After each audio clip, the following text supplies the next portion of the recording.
Hello friends and families, welcome back to my channel. അപ്പോൾ ഇന്ന് ഞാൻ വന്നിരിക്കുന്നത് വളരെ കുറഞ്ഞ ചേരുവകൾ കൊണ്ട് നമുക്കുണ്ടാക്കാവുന്ന ഒരു അടിപൊളി പണിയാർ റെസിപ്പി ആയിട്ടാണ് കേട്ടോ.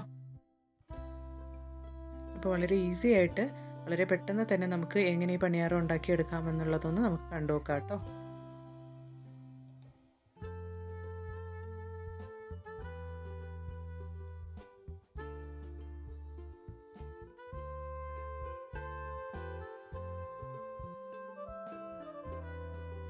അപ്പോൾ അതിന് വേണ്ടി ഞാൻ 1/2 കിലോ മൈദ അതുപോലെ തന്നെ 1/2 കിലോ റവയാണ് എടുത്തിരിക്കുന്നത് കേട്ടോ. അപ്പോൾ അളവ് അറിയാൻ വേണ്ടിയിട്ടാണ് ഞാനിങ്ങനെ പാക്കറ്റായിട്ട് വാങ്ങിച്ചത്.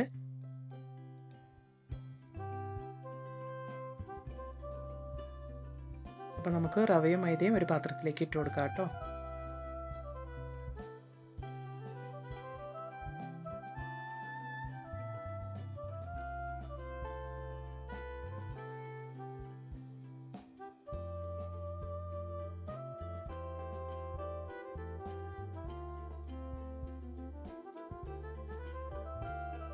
അപ്പോൾ ഞാനൊരു പിഞ്ച് ഓഫ് സോൾട്ട് കൂടെ ആഡ് ചെയ്യുന്നുണ്ട് കേട്ടോ. അതുപോലെ തന്നെ ഒരു 5-6 ഏലക്ക അതുപോലെ പൊടിച്ച് അതും കൂടെ ചേർത്ത് കൊടുക്കുന്നുണ്ട്. അപ്പോൾ ഞാനിതൊക്കെ ഒന്ന് ഇച്ചിരി കൂടെ വലിയ പാത്രത്തിലേക്ക് മാറ്റിയിട്ടുണ്ട് കേട്ടോ. അപ്പോൾ ഞാനൊരു 3/4 കിലോ വെള്ളം ഇതുപോലെ കാച്ചി എടുത്തിട്ടുണ്ട്. അപ്പോൾ നമുക്ക് അതൊരു അരിപ്പ വെച്ച് അതിലേക്ക് ഒഴിച്ചു കൊടുക്കാം കേട്ടോ.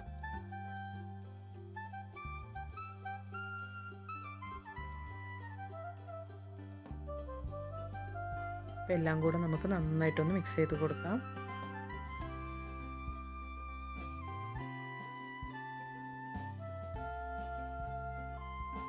റവ ആയതുകൊണ്ട് നമുക്ക് കുറച്ചും കൂടെ വെള്ളത്തിൻ്റെ ആവശ്യം വരും. അപ്പോൾ ഒരു മണിക്കൂറെങ്കിലും കഴിഞ്ഞിട്ടാണ് നമ്മളിത് ഉപയോഗിക്കുന്നത് കേട്ടോ. അപ്പോൾ ആ സമയത്ത് ഒന്നും കൂടെ ആവശ്യമുണ്ടെങ്കിൽ ഇച്ചിരി ചുടുവെള്ളം ഒഴിച്ച് കറക്റ്റ് ചെയ്ത് കൊടുക്കുക കേട്ടോ. നമുക്ക് പണിയാറ് ഒഴിക്കാവുന്ന ഒരു കൺസിസ്റ്റൻസിയിലേക്ക് ആക്കിയെടുക്കുക. റവ ആയതുകൊണ്ട് വേഗത്തിൽ തന്നെ അത് തിക്കാകും. അപ്പോൾ അതുകൊണ്ട് നമ്മൾ പണിയാറ് ഒഴിക്കുന്ന സമയത്ത് തന്നെ ചെക്ക് ചെയ്തിട്ട് കുറച്ച് ഇളം ചൂടുവെള്ളം ഒഴിച്ച് കൊടുത്തിട്ട് അത് കറക്റ്റായിട്ട് നമുക്ക് പണിയാറ് ഒഴിക്കാവുന്ന ഒരു കൺസിസ്റ്റൻസിയിലേക്ക് ആക്കുക കേട്ടോ.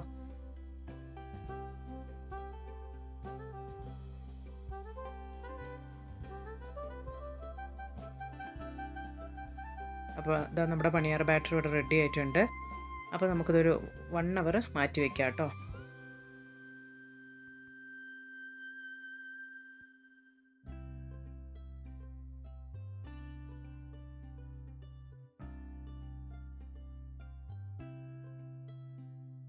അപ്പോൾ ഇതാ 1 അവർ കഴിഞ്ഞിട്ടുണ്ട്. ഞാൻ കറക്റ്റ് കുറച്ചും കൂടെ നല്ല തിക്ക് ഉണ്ടായിരുന്നു. അപ്പോൾ ഞാൻ ഇച്ചിരി ഇളം ചൂടുവെള്ളം ഒഴിച്ചു കൊടുത്ത് അത് കറക്റ്റ് തിക്നെസ് ആക്കിയിട്ടുണ്ട്, കറക്റ്റ് കൺസിസ്റ്റൻസി ആക്കിയിട്ടുണ്ട്. ഇനി നമുക്ക് മുട്ടയുടെ വെള്ള മാത്രമായിട്ട് എടുത്ത് അതും കൂടെ അതിലേക്ക് ഇട്ട് കൊടുത്ത് നന്നായിട്ടൊന്ന് മിക്സ് ചെയ്ത് കൊടുക്കാം കേട്ടോ.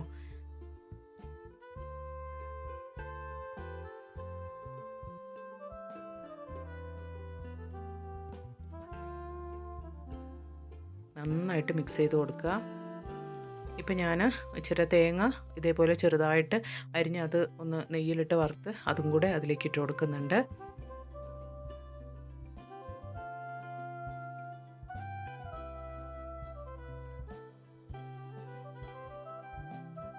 ഇനി ഇച്ചിരി കറുപ്പ് എള്ള് അതും കൂടെ അത് നന്നായിട്ട് കഴുകി വൃത്തിയാക്കി ഇതുപോലെ അതും കൂടെ അതിലേക്ക് ഇട്ട് കൊടുക്കുന്നുണ്ട് കേട്ടോ. അപ്പോൾ അത്രയേ ഉള്ളൂ, നമ്മുടെ പണിയാരത്തിലേക്കുള്ള ഇൻഗ്രീഡിയൻസ് ഒക്കെ ഇവിടെ റെഡി ആയിട്ടുണ്ട്. ബാറ്റർ ഇവിടെ റെഡി ആയിട്ടുണ്ട്. ഇനി നമുക്ക് കുറച്ചായിട്ട് പണിയാരച്ചട്ടി വെച്ച് ഒഴിച്ചു കൊടുക്കാം. അത്രയേ ഉള്ളൂ. വളരെ ഈസി ആയിട്ട് നമുക്ക് ചെയ്യാവുന്നതാണ് കേട്ടോ. അപ്പോൾ ഞാനിവിടെ പണിയാരച്ചട്ടി വെച്ച് കൊടുത്തിട്ടുണ്ട്. അത് ചൂടായതുകൊണ്ട് ഞാൻ ഓയിൽ ഒഴിച്ചു കൊടുക്കുന്നുണ്ട്. ഇനി കുറച്ചായിട്ട് നമുക്ക് മാവ് ഒഴിച്ചു കൊടുക്കാം.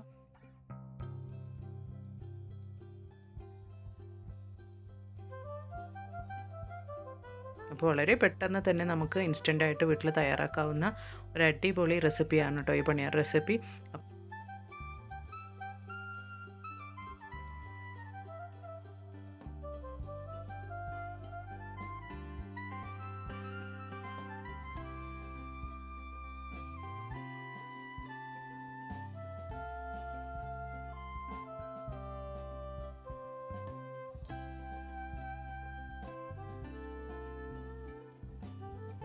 അപ്പോൾ ഇതാ നമ്മുടെ ടേസ്റ്റി ആയിട്ടുള്ള ഇൻസ്റ്റൻറ്റ് പണിയാറ് ഇവിടെ റെഡി ആയിട്ടുണ്ട് കേട്ടോ. അപ്പോൾ എല്ലാവരും ഇതുപോലെ ഒന്ന് ട്രൈ ചെയ്ത് നോക്കുക.